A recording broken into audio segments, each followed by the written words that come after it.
चार साइड्स होती हैं NOMS, ठीक है, ये सारे आते हैं। N से न्यूट्रोफिल की जो है वो उसके ऊपर प्रोसेस होती है। O पे जो ऑफेंडिंग एजेंट है वो रिमूव हो जाते हैं। N पर मैक्रोफेजेस जो है ना वो इंटरल्यूकिन फैक्टर जो है वो एंटी इन्फ्लेमेटरी रिस्पॉन्स शो कर रहा होता है, ठीक है, एंटी इन्फ्लेमेटरी साइटोकाइंस रिलीज कर होता है, जिसमें हमारे पास ग्रोथ फैक्टर आ जाते हैं, इनको रिमूव हो जाते हैं, ठीक है, साइटोकाइंस। उसके बाद कोलिनर्जिक डिस्चार्ज भी जो है वो इनहिबिट वो जो है वो स्टिमुलेट कर रहा होता है, क्योंकि क्या करता है ये इनहिबिट करता है मैक्रोफेज के सिंथेसिस को, ठीक है, टिश्यू नेक्रोसिस फैक्टर के सिंथेसिस को इनहिबिट कर रहा होता है। कोलिनर्जिक डिस्चार्ज पे आ जाता है। ऐसे आता है स्टॉपिंग सिग्नल कि इन्फ्लेमेशन जो है ना खुद जो है वो ल्यूकोट्राइन्स प्रोड्यूस करती है, जो कि लिपोक्सिन प्रोड्यूस कर रहा होता है।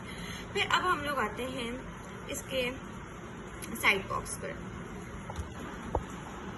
अब साइड बॉक्स में जो है ना सबसे पहले ल्यूकोसाइड के बारे में बताया हुआ है। ल्यूकोसाइड पे हमने ये दो पढ़ी हैं, ठीक है। अब इसमें पढ़ते हैं कि न्यूट्रोफिल्स जो है वो क्या करते हैं, कैन एक्सक्लूड, वो अपने जो न्यूक्लियर कंटेंट्स हैं उसको अपने से बाहर निकालते हैं और ये एक्स्ट्रा सेलुलर नेट्स बनाते हैं, ठीक है, ट्रैप्स बनाते हैं जो कि माइक्रोब्स को जो है ना वो डिस्ट्रॉय कर देते हैं। फिर क्या है कि इनके ग्रेन्युलर एंजाइम जो है ना वो भी एक्स्ट्रा सेलुलर एनवायरनमेंट में रिलीज होते हैं। अब मैकेनिज्म जो माइक्रोब और डेड सेल्स को रिमूव करता है ना, ये क्या करता है कि नॉर्मल टिश्यूज को भी डैमेज कर सकते हैं। हम लोग ने देखा था कि अगर रिस्पॉन्स ज़्यादा मतलब फ्लैट सरफेस की वजह से भी हो जाता है। एंटी इन्फ्लेमेटरी मीडिएटर्स जो हैं, ठीक है, वो भी एक्यूट इन्फ्लेमेशन को टर्मिनेट कर देते हैं जब वो लॉन्गर नीड नहीं होते।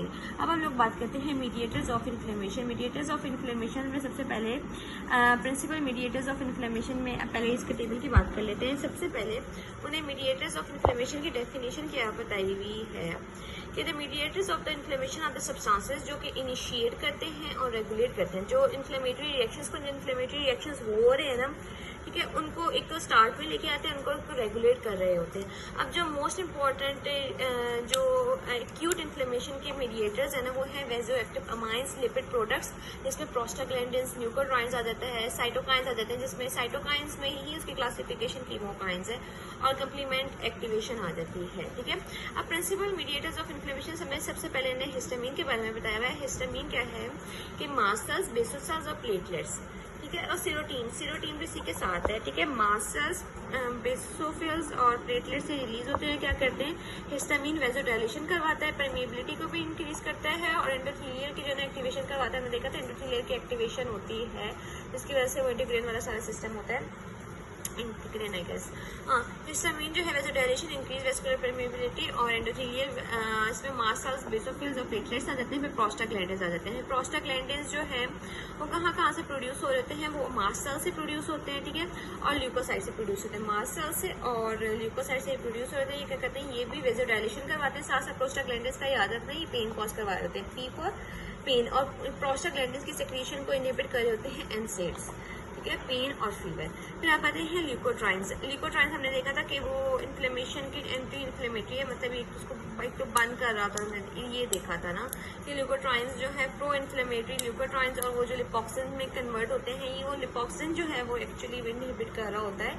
और ल्यूकोट्राइन्स मास्ट सेल्स और ल्यूकोसाइट से, एल से ल्यूकोसाइट और मास्ट सेल्स सब में ही आ रहा है, तो इसमें एल से ल्यूकोसाइट आ जाता है, ठीक है, और प्रोस्टाग्लैंडिन में भी एल आ रहा है, तो एल आ रहा है, तो इससे भी ल्यूकोसाइट हो जाता है, ठीक है। ये वेस्कुलर परमेबिलिटी को इंक्रीज करवाते हैं, कीमोटैक्सिस करवाते हैं ल्यूकोट्राइन्स, ठीक है, ल्यूकोसाइट की डिवीजन करवाता है कि वो अटैच हो सकें, ठीक है, ये ल्यूकोट्राइन्स करवाते हैं। और उसकी एक्टिवेशन भी, ल्यूकोसाइट की एक्टिवेशन भी ल्यूकोट्राइन्स करवा रहा होता है। तो ल्यूकोसाइट का मोस्टली रोल एल में आ जाते हैं, ल्यूकोसाइट से रिलीज होते हैं, ल्यूकोसाइट की एक्टिवेशन करवाते हैं, ल्यूकोसाइट की डिवीजन करवाते हैं, और इसी तरह इनका रोल आ जाता है।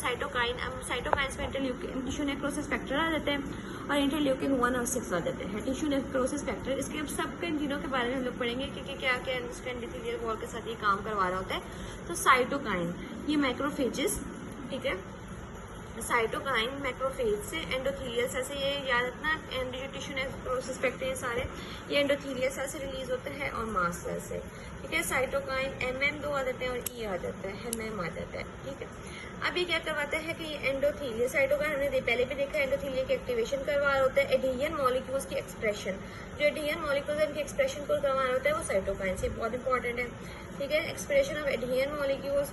उसके बाद systematic fever, metabolic abnormalities, hypotension, shock ये कॉज करवा रहा होता है।